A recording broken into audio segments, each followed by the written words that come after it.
Kaikuren ustez, ekoizpen arduratsua da gure abeltzain guztiei, handiei naiz txikiei, laguntza bera ematea.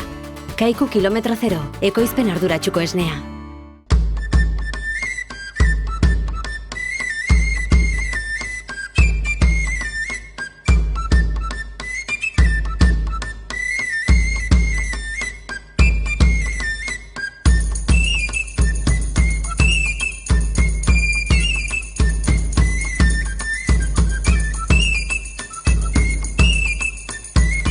Kaixo eta ongi etorriak beste egun batez Ur eta Lur saio honetara. Gaurkoan lehenbiziko atalean Intiaren atala izanen dugu eta bertan lehenbiziko atal honetan Patxi Lazkanotegi Intiako albaiterua sasi ardien inguruan solastuko zaigu eta baditu zenbait berri ere aipatzeko.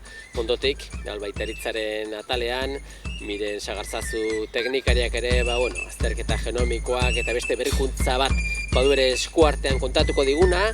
Berak guzti horren inguruan solastuko zaigu eta azkenik saioari amaiera emateko Nafarroako Frisona elkarteko idazkaria den Ainitze Muratori izanen da gurean eta berak ere elkartearen zenbait datu eta zenbait berri kontatuko dizkigu.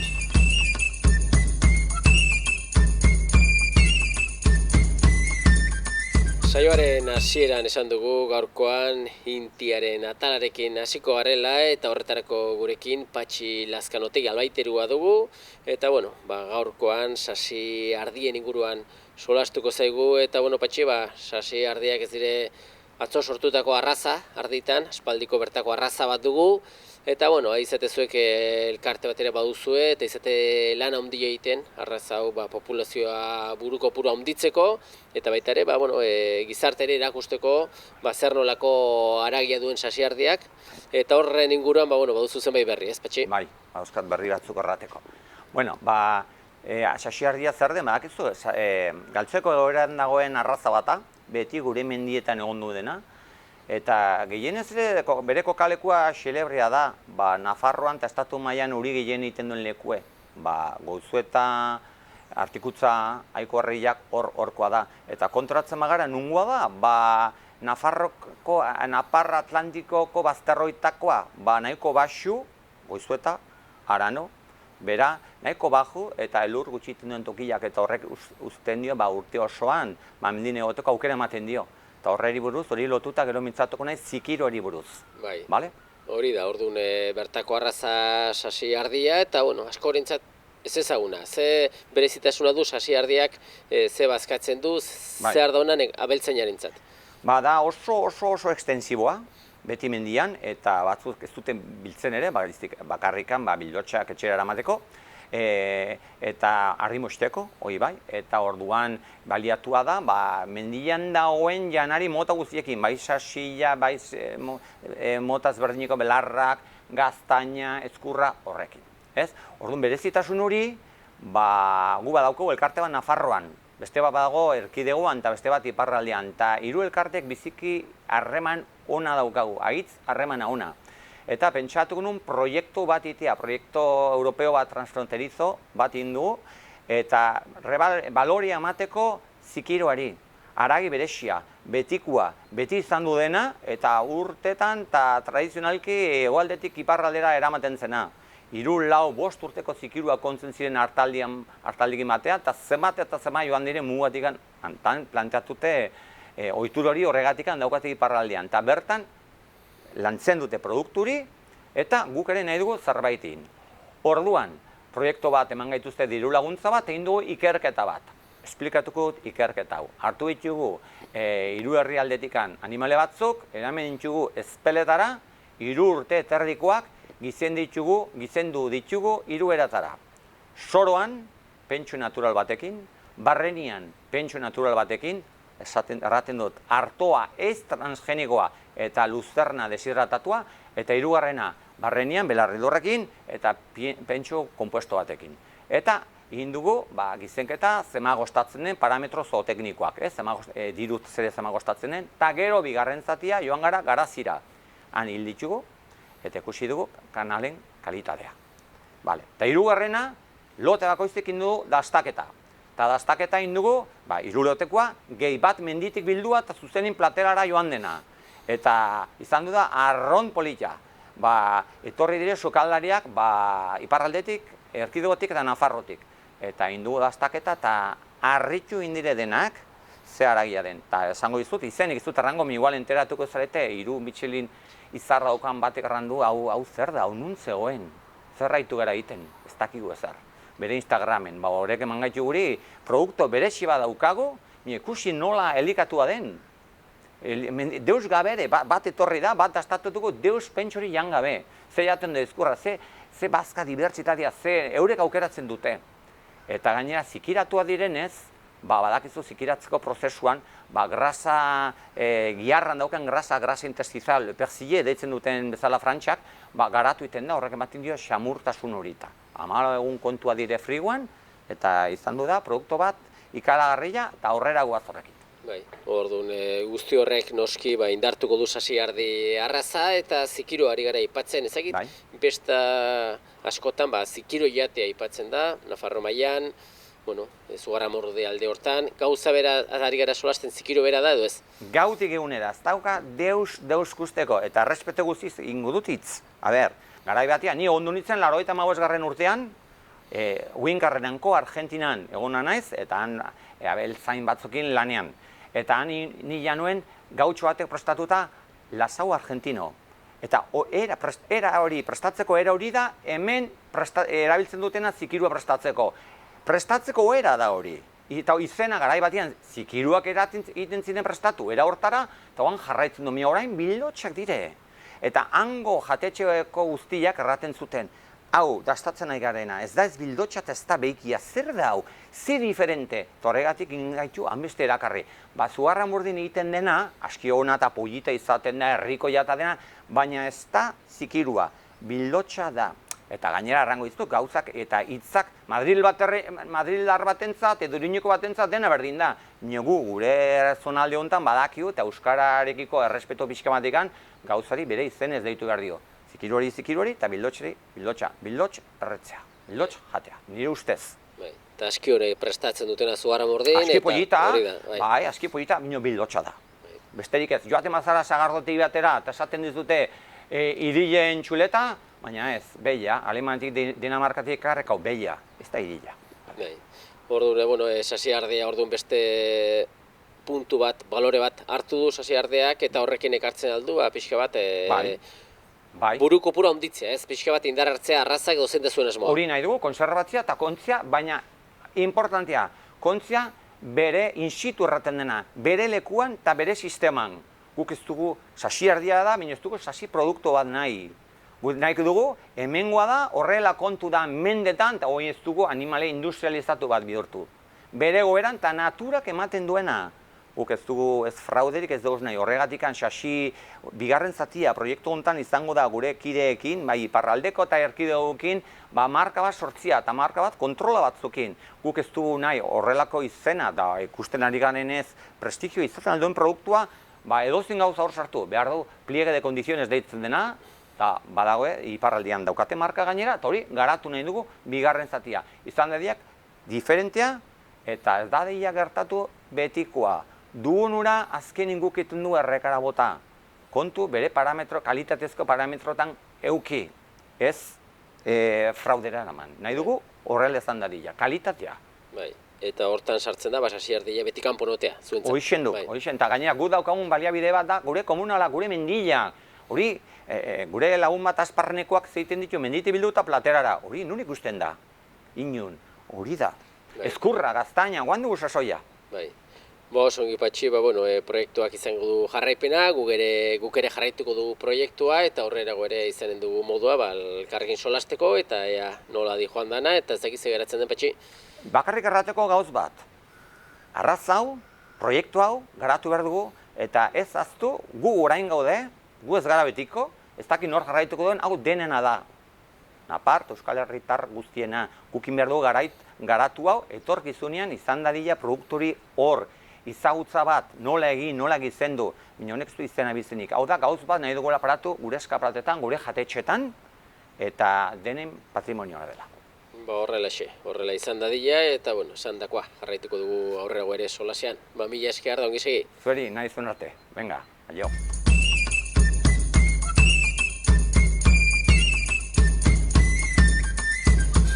Bigarren atal honetan, albaitaritzaren atalean gaude eta gurekin Miren Sagartzazu dugu, badakizue bera genetikan aditua eta genetikan lanean albaitaritzan aritzen den teknikaria dugula, eta Miren, lehen ere solastu izan du gara zurekin, ez dakite momentuan albaitaritzan ze berri dituzu, zertan zabiltzate?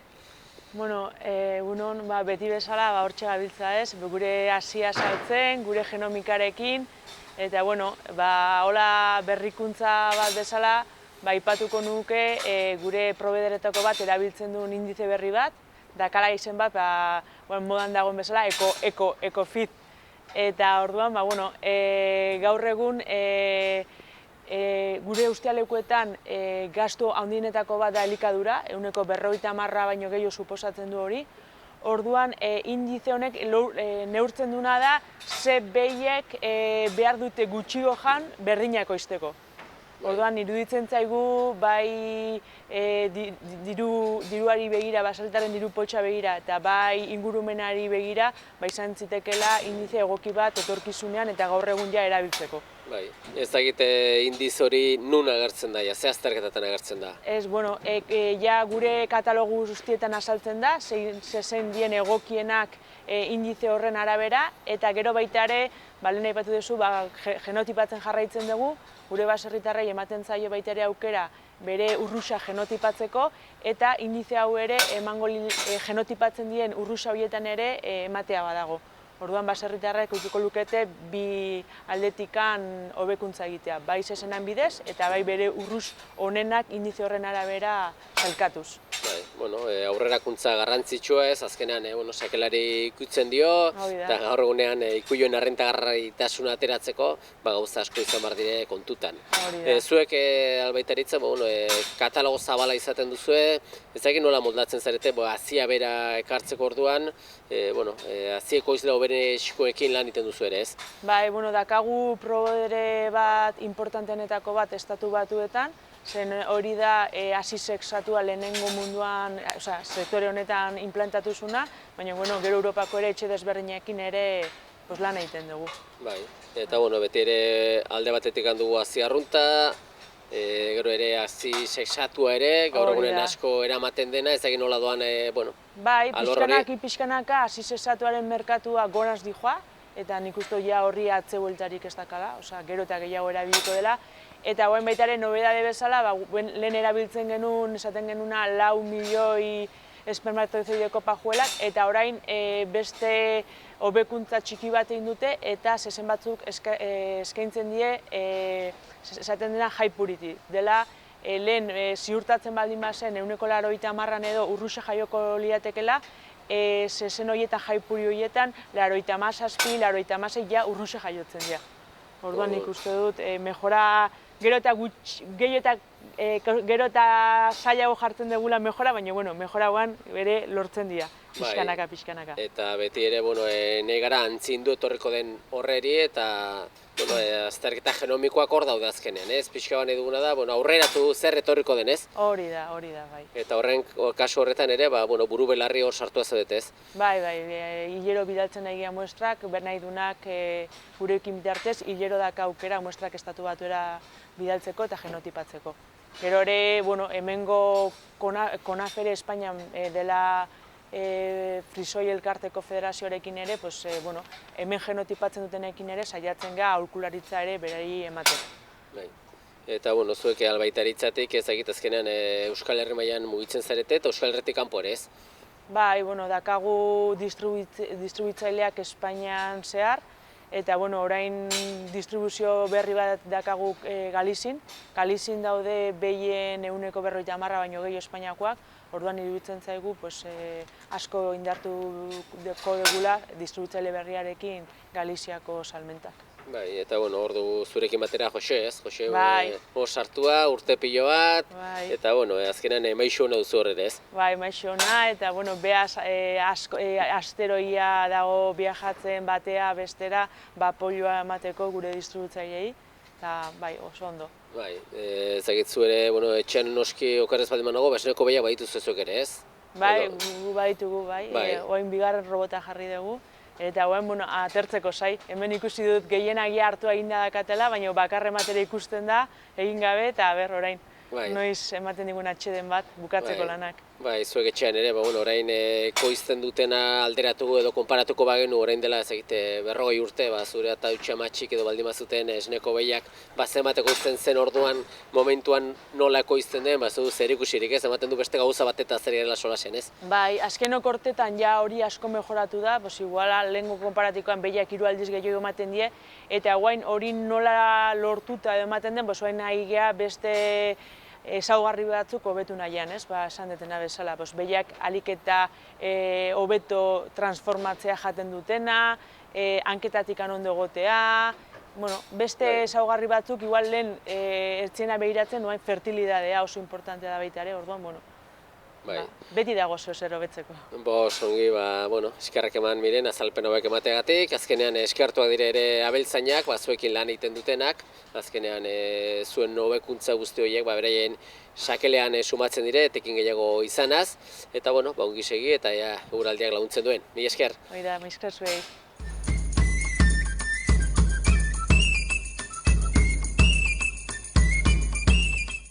Kaikuren ustez, behiak gure larreetako belarrez elikatzea da ekoizpen arduratsua, eta horrela gure ingurua ezagutzen dugun moduan zaintzea. Esnea egunero jasotzea freskotasunari eusteko, eta abeltzain guztiei laguntza bera ematea. Horregatik, kalitate handia eta zaporea du Kaiku esneak. Kaiku kilometro zero, ekoizpen arduratsuko esnea.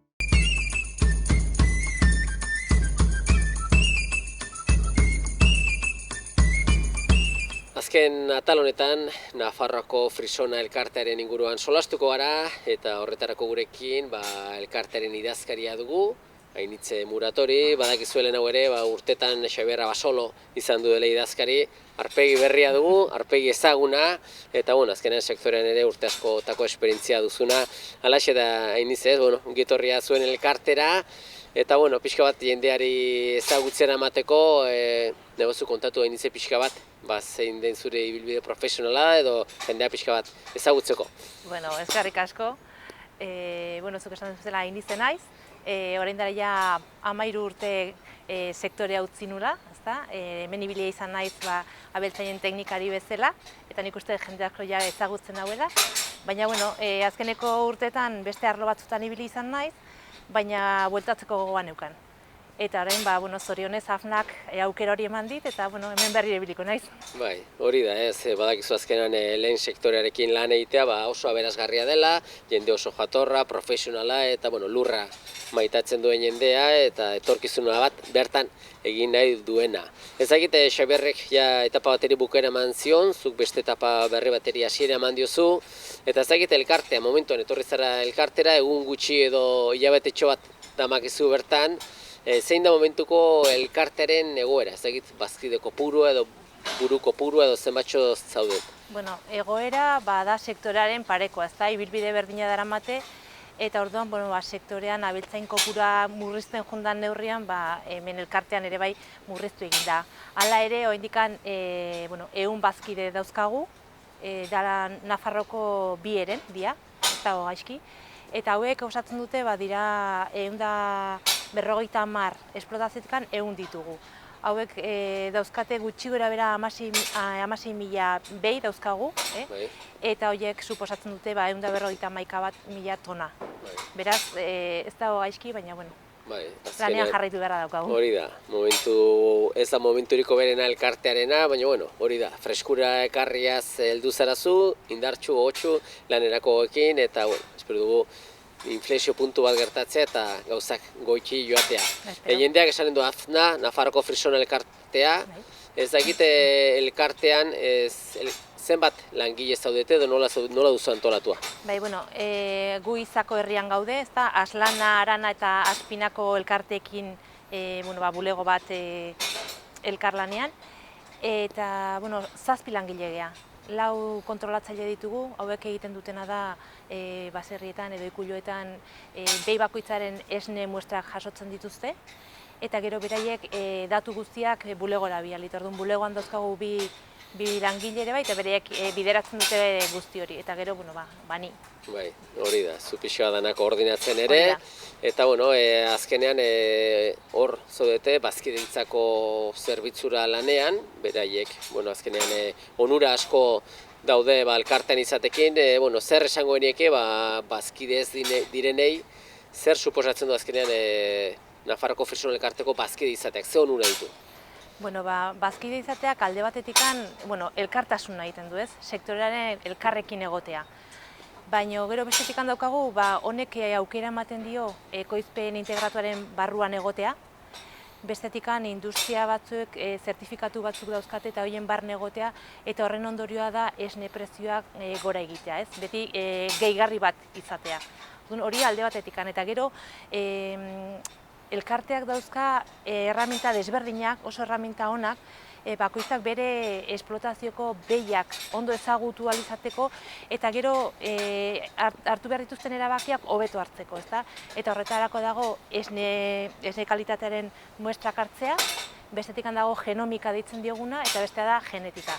Genetikarik urteak dira ja lanean ari geana, eta horrei esker dakizkigu behien gurasoak, zeintzuk diran liburu genealogikoan sartu ahal izateko, eta gero esne produzioak gehituz joan da, ezta?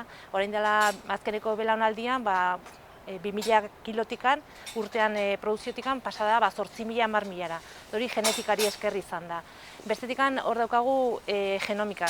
Genomika orain dela ja 3 urte hasi ginen lanean, eta horrek egiten duna da, animaliak izan dizaketen gaixotasunak aurrez ikusi eta antzeman. Eta horren arabera, pixkanaka, gero beste erabakiak hartzen jun, bai dauzkaten aratzen arabera, eta mantenuan eta funtzionamentuan, ezta?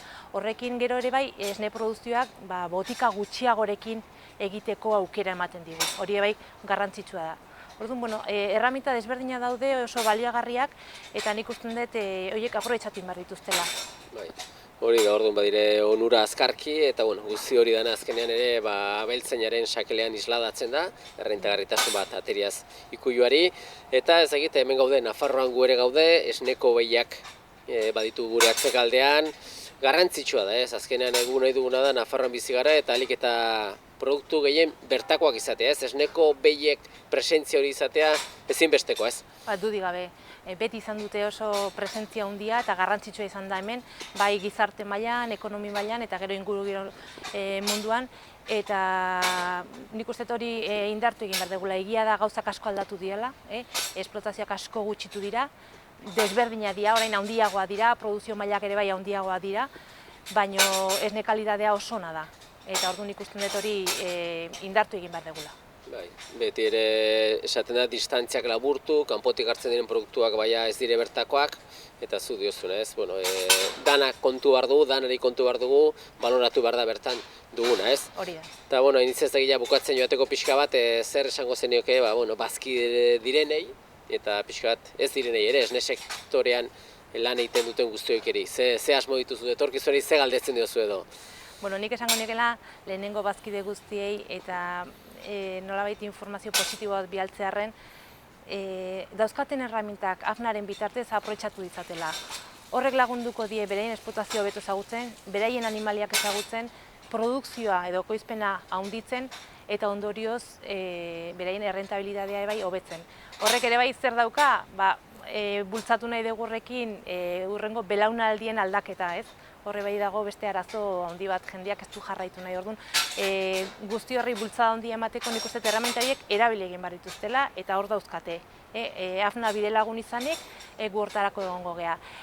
Eta bestaldikan, inor zalantzik ez eukitzeko Nafarroko esnea oso ona dela. Eta danak elkarturikan aurrea jarraituko dugula eta sektoreak hemen jarraitu egin behar duela. Ongi horrela espero dugu, Enize, zuri zorteriko berena, badakigu lanago 8 eginen duzula, eta izanen dugu elkarren berri, eta ordura arte, ongi segi eta mila esker. Ez zuei, nahi ez zuten arte.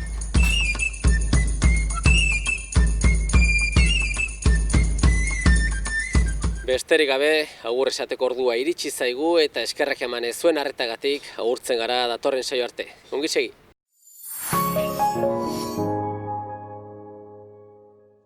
Kaikuren ustez, ekoizpen arduratsua da gure abeltzain guztiei, handiei naiz txikiei, laguntza bera ematea. Kaiku kilometro zero, ekoizpen arduratsuko esnea.